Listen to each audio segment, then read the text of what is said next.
একটা ছোট্ট views share করছি। আমাদের মতো তৃতীয় বিশ্বের দেশগুলোর একটা মূল সমস্যা হচ্ছে গরিবি। প্রচুর মানুষ দারিদ্র্য সীমার নিচে বসবাস করে।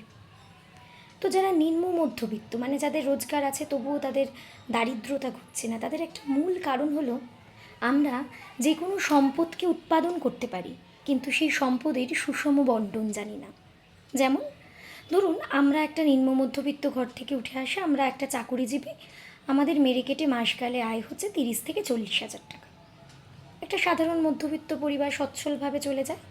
তো আমাদের হাতে যে ফোনটা থাকে, মানে এই যে এই ফোনটার কথা বলছি, এই ফোনগুলোর দাম কত হতে পারে? 15 থেকে 16 হাজার টাকা।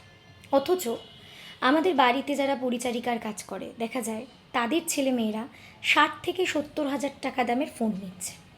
এই টাকাগুলো কোথা থেকে আসছে? তাদেরই রোজগার থেকে। অথচ ইএমআই লোন করে তারা এই লোন পরিশোধ করছে। আসলে আমাদের মধ্যে না বেসিক শিক্ষার অভাব রয়েছে।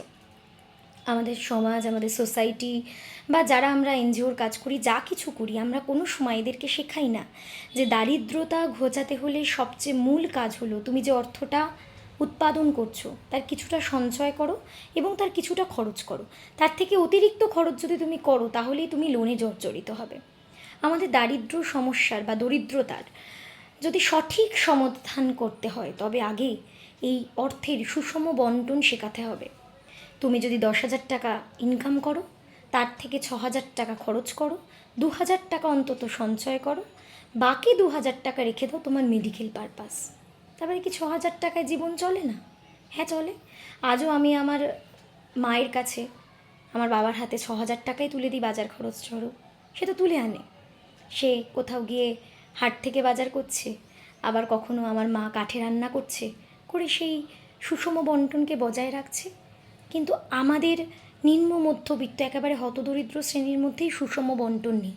আমাদের হাতে টাকা এলো, আমরা গিয়ে একটা বিশাল বড় দামি শাড়ি কিনে আনলাম, কিন্তু তার আগে যে আমাদের প্রয়োজন একটু জমানো, সেইটুখানি বোধ কিন্তু আমাদের মধ্যে তৈরি হয় না।